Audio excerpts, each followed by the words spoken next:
This episode of Totally Innocent is brought to you by Grandma Jude's Special Vitamins. Find out more at grandmajude.com. Not really. Ladies and gentlemen, welcome back to episode 6 of the Totally Innocent podcast. That is 6 weeks we've been booking it and moving through. I love it.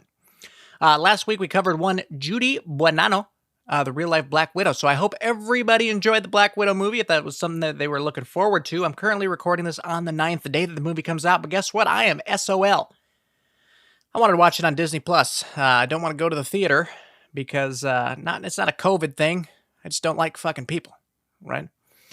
But evidently for the first week, it's not available on Disney+. You can only see it in the movie theater, so I'm going to have to wait. Sad day, because I'm really getting antsy in the pantsy for Scarlett Johansson. But yeah, it is what it is. Little update on how my week's going. My wife and I decided we want to go to the casino for 4th of July last week. Currently this week while I'm recording this. That's why it's still fresh in my mind and scarred with me. So we want to go out there for an all-American buffet, right? I like burgers. I like dogs, fries. Of course I want to go out there, right? So we head out there. The buffet is fucking terrible. It's just bad. You remember school lunch hamburgers? That's what they had. Okay? Not great. While we're out there, we decided, hey, let's loot some money. So we go walk out to the casino floor, and I hand my ID to the security guard there. And he puts in his little machine to make sure that I'm not lying and it's not a fake ID. It pops back out, and he hands it back to me, and he says, okay, so we're going to let you on, but do you know that your ID is expired? I know. What the fuck am I doing? I don't take my ID out for shit. Who does that? Who keeps up to date on their ID, brother? I go get liquor or beer. No, I mean, I get carded, but nobody tells me, right? I just pop it out, show it to him, put it back in my wallet, man. It's not like I'm out here studying this. It's not like I'm paying taxpayers to run a study on my fucking ID. So in South Dakota, if your ID is more than 30 days expired, you have to go back and take the fucking written test. Yeah, so now I have to do that, which I'm not too excited about. I've been driving for 17 years, never got into an accident, okay? I've only gotten like 2 speeding tickets in my entire life. And for some reason, they're going to go ahead and force me to do this again. Anyways, that's not what we're here for, right? Let's hop into the announcements for this week. If you want to follow us on Twitter, because yeah, boy, finally decided to get the Twitter set up. Hey, give me a round of applause. Thank you. You can find us over there at Cancel Cult on Twitter. You can go to Facebook and find us at Cancel Cult. If you want to stay up to date on all of our podcasts here at Cancel Cult Productions, you can go to thecancelcult.com. Fantastic. If you want to send an email to the show, you want me to read something out loud, you want me to cover someone specific, or you just want something read on air, send it on over to cancelcultproductions@gmail.com.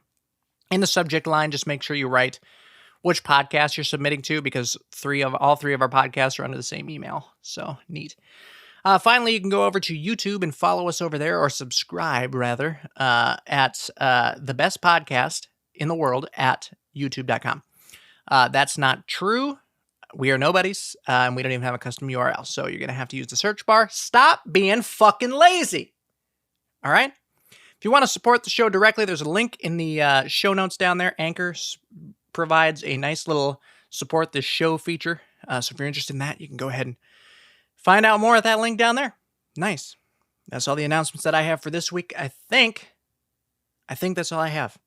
So without further ado, let's hop on in, and we'll play the intro for, what's her name? Gypsy Rose. And Dee Dee, her mom, Claudine Blanchard, because you can't talk about one without the other. So let's go ahead and run that intro. Then we'll hop into the early life. Take a look at the crime and the trial. Find out what the fuck are they up to now. And then we will head on over to the close and get you out of here on this lovely Wednesday afternoon. Nice. So yeah, let's do it. Let's run it. On a cold evening of June 14th, 2015, sheriff's deputies in Greene County, Missouri, would find the body of one Claudine Blanchard. Her lifeless body was found face down in the bedroom of her house outside of Springfield. She was found laying in a pool of her own blood, inflicted with multiple stab wounds. The kicker was that her body had not been discovered for several days. It was laying there for literally days. Unfortunate. Claudine had a daughter. That's who we're covering, mainly. But we can't talk about one Gypsy Rose without first talking about Claudine. So this will kind of be a mix episode, it seems like. Daughter Gypsy Rose was missing. Yikes. According to Mama Bear Claudine, Gypsy suffered from chronic conditions including leukemia, asthma, muscular dystrophy, and had the mental capacity of a 7-year-old due to some sort of brain damage that actually is not really mentioned anywhere. What caused the brain damage? Did she fall? Did somebody drop her when she was a baby? Did she bonk her noodle? There's nothing here. Crazy. Doctors would later give Gypsy Rose a full examination later on down the line, and they would actually say that nothing was wrong at all. Weird, right? Mama Bear Claudine would suffer from Munchausen Syndrome by proxy. This is a mental disorder that causes parents or caretakers to exaggerate, fabricate, or induce illness in a person that they are caring for, oftentimes to obtain sympathy or attention. Claudine had been making her daughter pass herself off as younger and pretend to be disabled and chronically ill, subjecting her to unnecessary surgeries, medications, and controlling her through physical and psychological abuse. Dr. Mark Feldman, an international expert on factitious disorders, would state that this was the first case, Gypsy Rose was the first case he had experienced in which an abused child killed an abusive parent.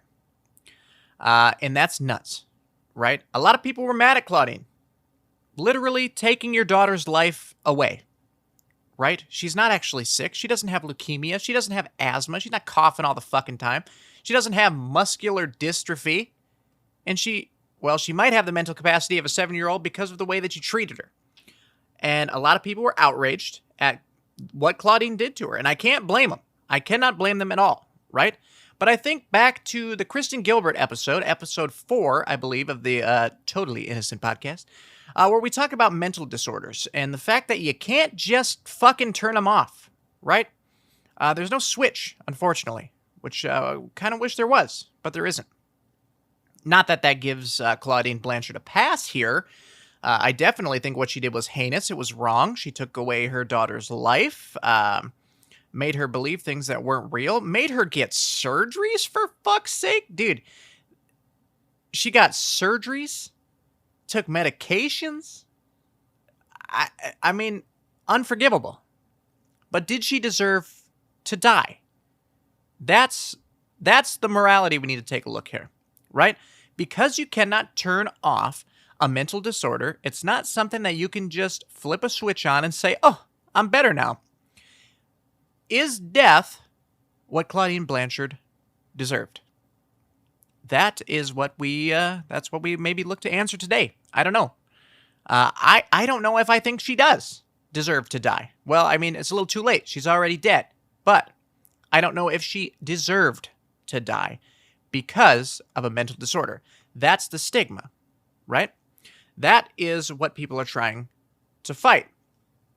We want better treatments. We want, things like this. Better treatments. Be able to talk about it. Not get killed, okay? But also, I think she's kind of a fucking bitch. So yeah, I don't know. Let's hop in to the early life of both Claudine Blanchard and Gypsy Rose Blanchard. And then we'll move on over to the trial and the crime. Crime and the trial. Not the trial before the crime. That would be fucking weird. So we'll hop on over to that next, and we'll continue on. And here we are to the early life. We're going to be talking about the early life of Dede as well as Gypsy, because you can't talk about one without the other. And it should be a fun time. But before we hop into that, consider leaving a 5-star review on the podcast. Really helps me out. On your podcast platform of choice, it would mean the world to me. Let's hop in here. So Dede Blanchard, a.k.a. Claudine, was born Claudine Pietri in Chack Bay, Louisiana, near the Gulf Coast in 1967. She grew up with her family in nearby Golden Meadows. That sounds like the best retirement community that anybody could live at. Claudine was one of 5 children. And she was the child of Claude Anthony Pietri, Sr., and Emma Louise Gisclair. Relatives would recall that she had a habit of stealing from her family. She was a kleptomaniac, very reminiscent of one Casey Anthony, allegedly. And they speculated that this was a form of retaliation for when things, quote unquote, didn't go her way. So she was one of those children. At some point in her early adult life, she worked as a nurse's aide, and the family expressed suspicion that in 1997 she might have killed her own mother by denying her food. And I don't know what that means, by denying her food. Unless her mother was elderly and she was taken care of because she was a nurse's aide. It doesn't specifically say that, but did Mama ever consider say, hey, I'm fucking hungry? I don't know. When she was 24 years old, she became pregnant by Rod Blanchard, good old Roddy boy, then 17. So there's a little bit of an age discrepancy there. Is that statutory? I don't know. They named their daughter Gypsy Rose because, one, Claudine liked the name Gypsy, and Rod, in traditional Rodley fashion, he was a fan of Guns N' Roses. I know. Like, what the fuck? Shortly before Gypsy Rose's birth in July of 1991, the couple separated when Rod realized, I might have got married for the wrong reasons. He resisted Claudine's efforts to get him to return. She would actually stand outside of his window and play that one song by Celine Dion, My Heart Will Go On. My heart will go on. And I apologize for your ears. He would resist that. He'd say, fuck Celine Dion. That's not what I'm about, okay? Her music died with the Titanic. So she took her newborn baby Gypsy and moved on to live with her own family. Now, according to Daddy Rod, he remained involved in Gypsy's life at this point. By the time Gypsy was 3 months old, her mother was convinced that the infant suffered from one sleep apnea because a toddler, or not even a toddler, holy shit, an infant can totally tell you that. Mom, I can't sleep. I'm just having a hard time sleeping. So she began taking Gypsy to the hospital. They would have repeated overnight stays, and they would do sleep monitors, other tests. Found no sign of the condition, right? Doctors were basically like, you're fucking crazy. Claudine subsequently became convinced that Gypsy had a wide range of health issues at this time, which she attributed to an unspecified chromosomal disorder. At some point, her mother claimed that Gypsy had muscular dystrophy for some reason, and would make her use a walker. What the fuck? And it's not even the cool kind of walker, like the Texas Ranger. Gypsy stated that when she was 7 or 8, she was riding on her grandfather's motorcycle when they were involved in a minor accident. She suffered an abrasion to her knee, which evidently traveled to her brain, which is why her mother thought that she had something wrong with her. That is absolutely not true. Don't listen to me. Her mother stated that doctors had given her a wheelchair that she would need to use because of this. I don't know. Gypsy had a good time growing up as a child. She would go with her parents to the Special Olympics events. She was a big fan. In 2001, Dede claimed that Gypsy was 8 years old at this time. She was actually 10 because her mother doesn't know how to count. She was named the Honorary Queen of Crew of Mid-City, a child-oriented parade held during the Mardi Gras in New Orleans. Nice. Gypsy seems to have stopped going to school after 2nd grade, possibly even as early as kindergarten. Her mom can't count, so she probably didn't know. Her mother would homeschool her after that, and supposedly, because her illnesses got so severe, she just kept her home and would teach her herself. Gypsy managed to learn to read and write on her own, though. Okay, and this is a cool fact. She learned how to read and write on her own through the Harry Potter books series. It's magical. I know. I'm here all fucking week. Let's see. Gypsy's father, Rod, would remarry. And Claudine would move in with her father and stepmother. They would later claim that Claudine, when preparing food for her own stepmother, poisoned it with Roundup weed killer. I suppose you could say that she was trying to uproot the family. I know. Again, here all fucking week. You don't have to, don't all rush the stage at once. Leading to her stepmother's own chronic illness during this period. She was arrested on several minor offenses, including writing bad checks. Again, she can't count. She was trying to write a check for $350, ended up writing a check for $350,000. That didn't happen.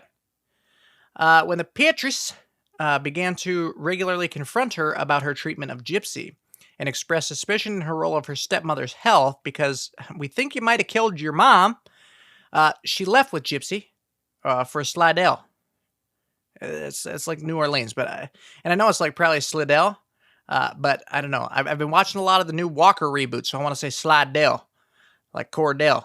Anyway, her stepmother's health returned to normal after she left. Go figure. That's kind of like Judy Buenano, boyfriend.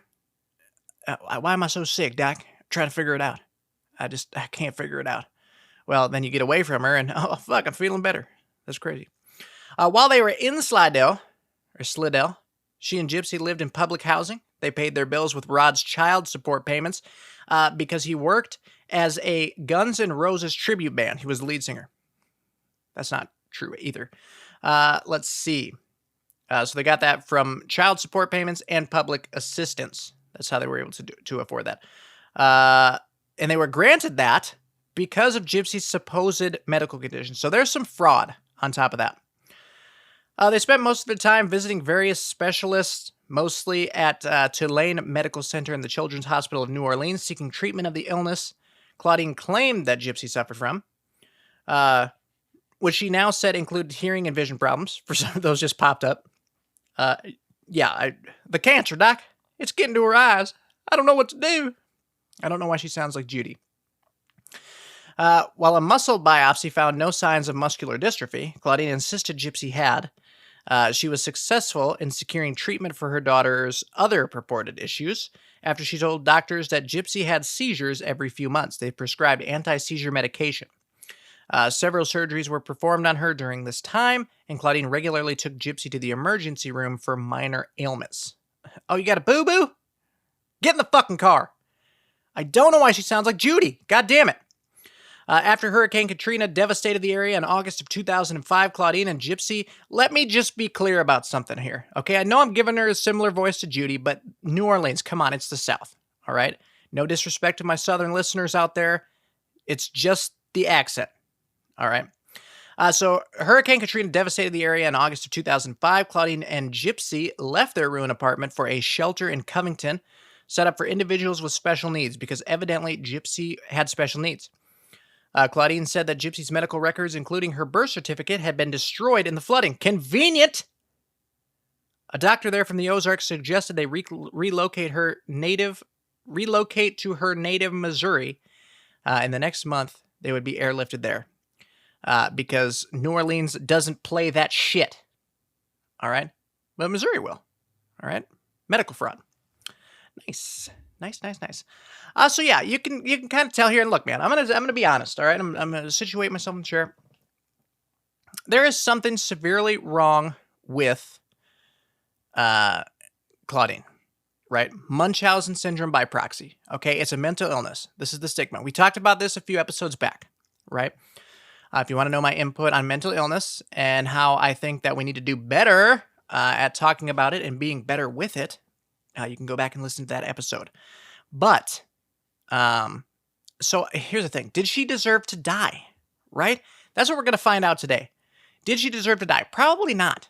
What she did was heinous. It was shitty. It was just bad parenting. But mental illness isn't something you can just fucking switch off. Right? We know that. So, she might have been a shitty person. She might have gave Gypsy a shitty life. But did she deserve to shitty die? That's what we want to know. That's what we're trying to figure out today. So let's hop on over to the crime and the trial of Gypsy Rose. Nice. Okay, here we are. The early life is over. And now we've made it to the crime and the trial. So as we know from the last segment, mom and daughter would leave the devastated area by Hurricane Katrina in August of 2005. They'd fly out to good old Missouri Aurora to be specific, the southwestern area of the state. While they lived there, Gypsy was honored by the Ole Foundation, which advocates for the rights of feeding tube recipients. Did not know that was a thing, but good for them. They recognized Gypsy as the 2007 Child of the Year. Good for Gypsy, Slay Queen. Get it. In 2008, Habitat for Humanity built them a small house, mom and daughter. They built them a small house with a wheelchair ramp and a hot tub. I have this thought in my mind that mom is just sitting back there, good old Dee Dee sitting back there, just like, oh yeah, Gypsy has a bad back, so why don't you goes ahead and throw a nice little hot tub up on there, too, maybe a nice little grill, little kitchen back there while you're at it. Hey, do y'all install volleyball court, sand volleyball though, right? We don't want to jump on solid ground. That's bad for her back. Well, whatever. Either way, she can hop in the hot tub after. While you're over there, you got any asphalt? Could you maybe pour a pool back here? What do you think? Wait, we need a landing strip for our private jet. Fucking banana bonkers. So the two would move in there. Nice. That's just banana bonkers to me, but cool. While all this was going on, right? When they would go to Louisiana for some checkups that Gypsy would need, they would be the occasional visitors of the Ronald McDonald houses. They would stay at the Ronald McDonald houses there during specific medical appointments down there in Missouri, or down there in Louisiana. In Missouri, however, they receive free flights to see doctors at Children's Mercy's Hospital in Kansas City. They also got free trips to Walt Disney World. What the fuck? I also want to see the Avengers Campus, Dee Dee. What the fuck? Stuff's wrong with me, too. It's not fair. They would also get backstage passes to Miranda Lambert. I don't know if that's good or bad. Not really my cup of tea. And they would get all of this stuff via the Make-A-Wish Foundation. Nice. Good old Roddy boy would continue sending monthly child support payments of $1,200, so stimulus checks. How do I get one of those?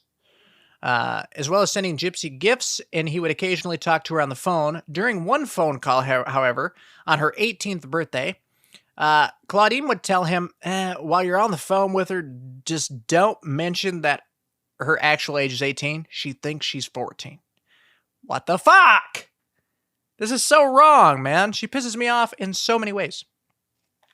Most people that met Gypsy would say that she was charming. She was 5 foot, nearly toothless, large glasses, a high childlike voice. Now listen, she was toothless because Claudine actually had her saliva glands treated with Botox and then extracted altogether to control her drooling. The reason that she was drooling was because Dede took it upon herself to make it so something was wrong. She would use a topical antiseptic to numb her gums before doctor's visits so she would uncontrollably salivate, so doctors would be like, holy fuck, let's take these things out. And they did. The lack of the salivary glands, coupled with the side effects of anti-seizure medication, was the given cause that Gypsy's teeth would decay and fall out and need to be pulled. You're a fucking psychopath. And I know, it's mental illness, I know, but fuck, dude, she just pisses me off so much. She also had tubes implanted into Gypsy's ears to control a myriad of purported ear infections that didn't fucking exist. That wasn't real. However, there was a doctor, Bernardo Flasterstein. He was a pediatric neurologist, I don't know. He would see Gypsy in Springfield. He became suspicious of her muscular dystrophy diagnosis. He would order MRIs, blood tests, a bunch of other tests. Found nothing wrong. So, ma'am, can you tell me why I don't see a single fucking thing wrong? And it appears that I cannot tell why she does not walk by herself. He told Dede on follow-up visits after seeing Gypsy stand and support her own weight that hey, bitch, there's nothing wrong with your daughter. You are a crazy person. You are a mentally ill person. Needs to get yourself checked out. Yeah. So doctor gets a little suspicious. Anytime that this happened in the past, Dede would just be like, "Oh, yep, on to the next. We don't need to see you anymore. What do you know? You only went to school for 8 fucking years. You don't know nearly as much as I do." So, Flasterstein would report Dede to social services because why wouldn't you? Since 2001, Gypsy was a big fan of science fiction and fantasy conventions. We're talking Comic-Con, we're talking WonderCon, we're talking FunkoCon, I don't know, cons, nerd cons, SuperCon. Sometimes in costume, she would attend these so she could blend in, even in her wheelchair. At an event in 2011, she had made what would be considered an escape attempt that ended up with her mother finding her in a hotel room with a man that she had met online. Ooh, slay queen. Get it. Get it. She would produce a little bit of paperwork, given Gypsy's false younger birth date, and threatened to inform the police of statutory rape, even though it wasn't, because her mom is fucking crazy. Gypsy would recall afterwards that Dede would smash her computer with a hammer and threaten to do the same to her fingers if she ever tried to escape again. Something is not right. Like, at this point, you gotta know. Sometime around 2012, Gypsy would continue to use the internet after her mother would go to bed, because fuck my mom, I'm a rebel. She would meet a young man named Nicholas Godjan, a man around her age, allegedly. She doesn't even know her age at this point. From good old Wisconsin. She said that they met in a Christian singles group. Ooh. Godjan had some issues of his own, criminal record for indecent exposure, flipping that dick out, and history of mental illness, sometimes reported as dissociative identity disorder, and he also had Asperger's as well. In 2014, Gypsy was hanging out on the front lawn, having a couple brewskis with a 23-year-old neighbor named Aaliyah Woodmansey. She had no idea that she was close to her own age. Woodmansey had no idea. She thought that she was way older and would always consider herself a big sister to Gypsy. Gypsy would tell her that her and Godjan discussed eloping and gave her chosen names for potential children that the two might have. Nice. Gypsy had allegedly 5 separate Facebook accounts, and Godjan flirted with them online. Their exchanges sometimes using BDSM elements. Hot. Which Gypsy had since claimed she was more interested in this than just normal sex. Woodmansey tried to talk her out of the eloping, still thinking that Gypsy was way too young and that this was all just a fantasy. Oh yeah, this is the fantasy, right? This is the fucking fantasy. Not getting free tickets to Disney World and seeing the Avengers campus before I do. Getting them exclusive juicy Funko Pops. Fuck you, Woodmansey. Okay? That's a fantasy. This is real life. All right? Despite Dee Dee's efforts to prevent her daughter from using the internet, which went as far as destroying her daughter's phone and laptop, Gypsy maintained contact with Godjan and saved printouts of her posts until 2014. The very next year, Gypsy arranged and paid Godjan to meet her mother in Springfield. Her plan was for him to just bump into her while her and Claudine were just out at a movie theater, both of them in costume, and apparently strike up a relationship that way. Then for her to introduce him to her mother. And as soon as they did meet in person for the first time, Godjan says Gypsy led him into the bathroom where the two had sex. Was it BDSM related? That's what I'm interested in.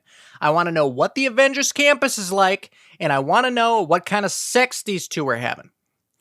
I don't know why. The two continued their intimate interactions and began developing their plan to kill Claudine. Ooh. So, Godjan returned to Springfield in June 2015, arriving while Gypsy and her mother were away at a doctor's appointment, while they were just out of town, getting them free, sweet plane rides. After they returned home, Dede had gone to sleep. He went to the Blanchard house, and Gypsy allowed him in and allegedly gave him some duct tape, gloves, and a knife, with the understanding that he would use it to murder Claudine. Gypsy would hide in the bathroom and cover her ears so that she wouldn't hear her mother screaming. That's very dark, very sad, and almost disturbing. Gojan then stabbed Dee Dee 17 times in the back while she was asleep. 17 times. The two would then go have sex in Gypsy's room and took $4,000 in cash that Dee Dee had been keeping in the house, mostly from her ex-husband's child support, stimulus checks. They fled to a motel outside of Springfield where they stayed for a few days while planning their next move. During that time, they were caught on security cameras at several local stores. Gypsy said at that point she believed the two had managed to get away with it. We did it. Fucking girl boss. They mailed the murder weapon back to Gojan's home in Wisconsin to avoid being caught with it. They then took a bus there. Several witnesses saw the pair on their way to the Greyhound station and noted that Gypsy wore a blonde wig and walked unassisted. What the fuck? Hey, Claude. Hey. No, that's her mom. That's her mom. Hey, Clementine. Did you see that Gypsy girl walking around without any fucking wheelchair or something? After seeing some concerning posts that were coming from Dee Dee's account, the Blanchard friends suspected that something might not quite be right. And after seeing, the daughter walk around unassisted, not have a feeding tube, etc., etc., they would call. Those calls would go unanswered. Several of them would go over to the house, pound on the door, ask what the fuck was going on. They knew that the two would leave on medical trips unannounced all the time. But this time, Dee Dee's Nissan Cube, her little van, was still parked in the driveway. So something was not right. When no one answered the doors, no one answered the calls. Some of the neighbors called 911. When the police would arrive, they had to wait for a search warrant to be issued before they could enter, but allowed one neighbor present to climb through the window. That's a breaking and entering. That is a crime. When the warrant was issued, police entered the house and soon found Dee Dee's body laying on the bed in a pool of her own blood. Yikes. A GoFundMe account was set up to pay for her funeral expenses and possibly Gypsy's, because all anybody knew at this point was Gypsy can't walk, she can't eat without a feeding tube, she doesn't have teeth. Where is she? What's going on? They all feared for the worst. Even if Gypsy was not harmed, they believed that she would be helpless without her wheelchair, medications, support equipment like oxygen tanks, her feeding tube, etc., etc. Woodmansey, who was among those gathered at the Blanchard's lawn, told police that she knew about Gypsy and her secret online boyfriend, that they were getting hot and heavy. She showed them printouts that she had saved, which included his name. Based on that information, police asked Facebook. They just said, "Hey, Facebook, what's the IP address?" And the Zuck was like, "Here it is," from which supposed Dee Dee's account had been made from. Turned out they came from Wisconsin. The next day, police agencies in Wisconsin raided Gojan's Big Bend home. Both he and Gypsy surrendered and were taken into custody on charges of murder and felony armed criminal action. The news that Gypsy was safe was greeted with relief back in Springfield, where she and Gojan were soon extradited and held on a $1 million bond. But in announcing the news, Greene County Sheriff Jim Armott warned, things are not always as they appear. And that's true, right? Literally, the neighbors had to have been like, wow, so she's not actually 14? Wow, so she can walk by herself? Wow, so she doesn't have cancer? Things don't always appear, or things are not always as they appear. The media in Springfield soon reported the truth of the Blanchards' lives. That Gypsy had never been sick, she had never not been able to walk, but her mother had made her pretend otherwise, using physical abuse to control her. The sheriff urged people not to donate to the GoFundMe until the investigators learn the extent of the fraud. Sorry, holy cow, I don't know what that was. After the disclosure of how Dee Dee had treated Gypsy all those years, sympathy for her as a victim of a violent murderer rapidly shifted to her daughter as a lifelong victim of child abuse. While there was a charge of first-degree murder, and that can carry the death penalty under Missouri law, or life without parole, either or, County Prosecutor Dan Patterson, the hero that he is, soon announced that he would not seek it for either Gypsy or Gojan, calling the case extraordinary and unusual. Nothing extraordinary about it. Unusual, yes. Who would not want to go see the Avengers campus? After her attorney obtained her medical records from Louisiana, he secured a plea bargain to second-degree murder for Gypsy. She was so undernourished at this time that during her first year in county jail, she gained 14 pounds. In contrast, most of the clients of the lawyer who had to go to jail lost weight in this situation. But, she was getting them 3 hots in a cot, and she was slaying, okay? She accepted the plea bargain, and she was sentenced to 10 years in prison. Nice. You're almost out, Queen. 4 more years. You got this. Gojan, however, still faced more severe charges because prosecutors contended that he initiated the murder plot. And both him and Gypsy agreed that he was the one who actually did kill Claudine. Her plea bargain agreement, if I could speak right, did not require her to testify against Gojan. In 2017, his trial was postponed when prosecutors requested a second psychiatric exam. His lawyers contended that he has an intelligence quotient of 82 and is on the autism spectrum. He has Asperger's, suggesting that he has diminished capacity. He had initially waived his rights to a trial by jury, but changed his mind in June of that year. In December 2017, the judge set Gojan's trial for November 2018. In their opening statement, prosecutors alleged that Gojan had deliberated for over a year before the crime, while his lawyers pointed to his autism and said that Gypsy had formulated the crime, and their love-struck client just did what he was asked to. Look, the little lady using her body to tell our boy over here to fucking stab this woman 17 times. Crazy.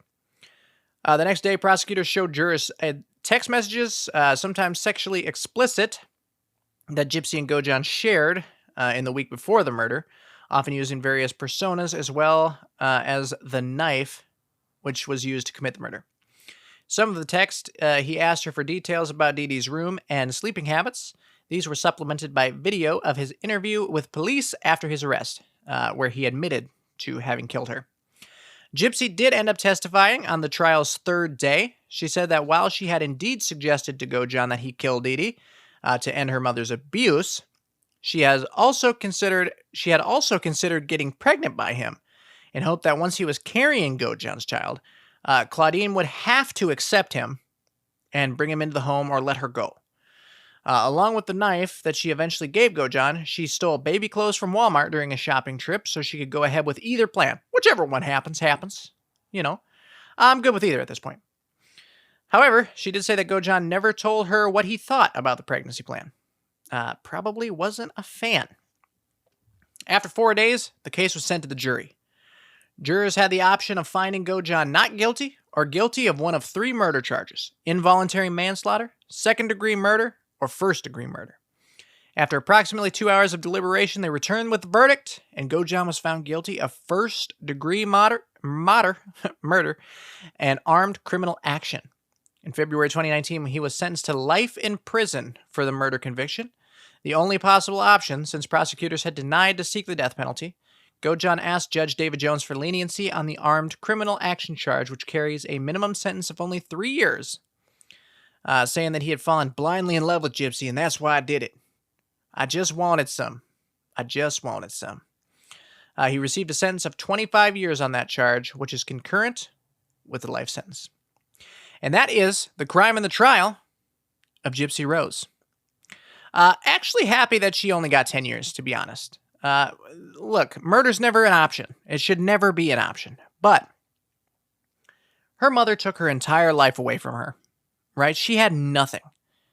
She had a mentally ill mother who literally took her entire life away. Now, did Dee Dee deserve to get stabbed 17 times in the fucking back? No, I don't think anybody should have to die over mental illness. I don't think anybody should be put to death because of mental illness. That's fucked up.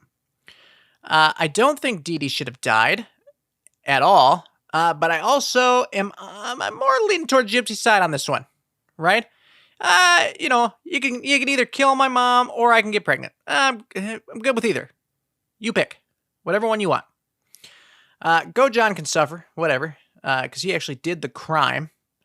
He did the murdering, and he should have to pay for that. But I do feel for Gypsy here. I really do.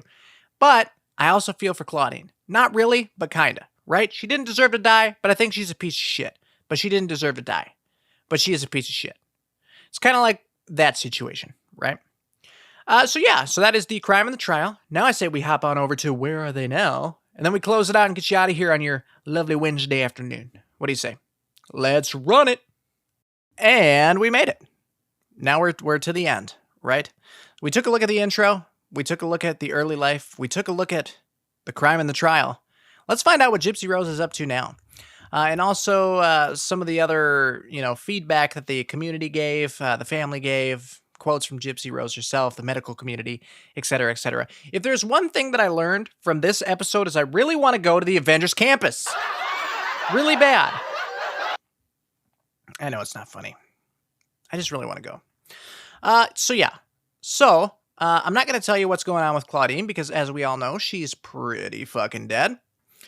The community response to what was going on with Gypsy, we'll get to. Gypsy is actually now currently serving her sentence in Missouri, Chillicothe Correctional Center.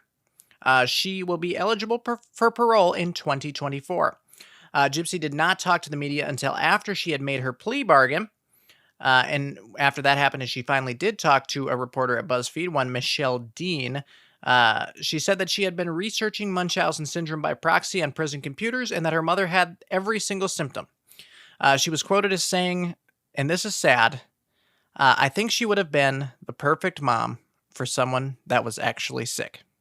I don't think so, Gypsy, but that is very nice of you to think about your mother.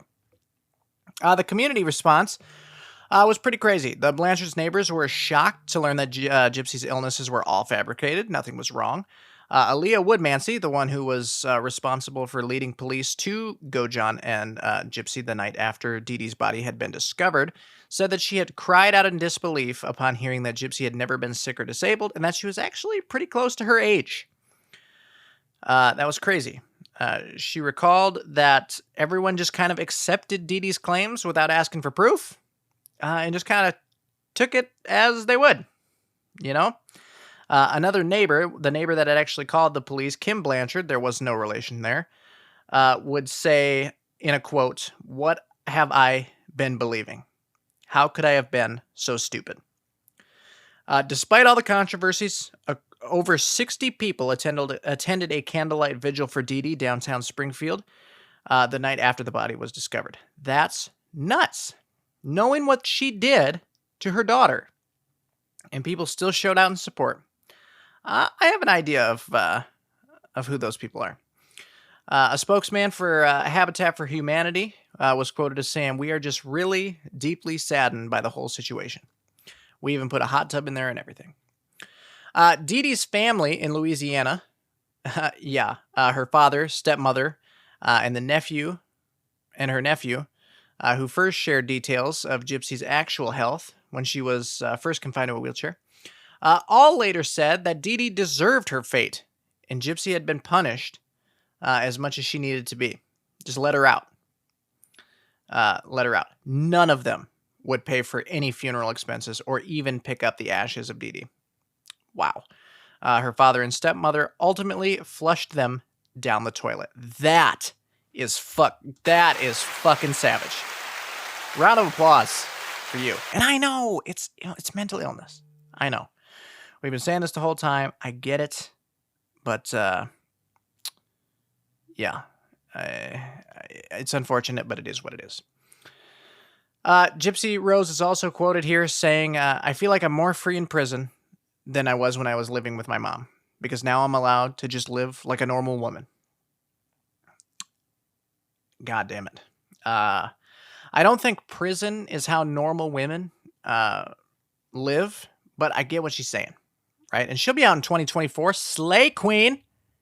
Do it. Dr. Flasterstein, the doctor that was originally sus of what her mother was doing to her, in emails with a former nurse talking about this, his quote was, "Poor Gypsy. She suffered all those years and for no reason." And that's also true. And that's what I'm saying, man. Like, I don't think Claudine deserved to die, but I just totally get it, right? I know it's mental illness. Enough. I get it. But I just feel for Gypsy in this situation. There's been tons of television and movie specials. Hulu had a miniseries called The Act. It was an 8-episode miniseries. And that is on Hulu. That came out in 2019, so you can go watch that right now. Netflix Web Television produced a series called The Politician, where characters Infinity Jackson, Ricardo, and Dusty Jackson are respectively based on Gypsy, Nicholas Godjan, and Claudine. There was a Lifetime movie, Love You to Death, that came out in 2019. You can check that out. Investigation Discovery Channel had a series there, Mother of All Murders. Things on ABC, CBS. HBO produced a documentary film, Mommy, Dead and Dearest. So there's tons of other stuff if you want some more information on this out there. So you can get it. Guys, that was the Case of Gypsy Rose. Thank you guys so much for coming back each week. I see you. You don't think that I do, but I actually do. I actually see it. I have analytics. So you're not fooling anybody, right? It does mean a lot to me that you pop back each and every week. If you want something read on the show, you want to send something in, you can send an email to cancelcallproductions@gmail.com. We'll read it on the air. Let's do this together, man. We're just having fun, right? That's what this is all about. I hope you guys enjoyed the Black Widow movie, Antsy the Pansy vs. Scarlett Johansson. And hopefully one of these days I'll get out to that sweet, sweet Avengers campus. Yeah, I'm going to get out of here, man. Thank you guys so much. I don't know who we're going to do next week, giggity, but we're going to do someone giggity. So, yeah, look forward to that. I'm going to get out of here, let you enjoy your Wednesday. You guys have a great one. Take care.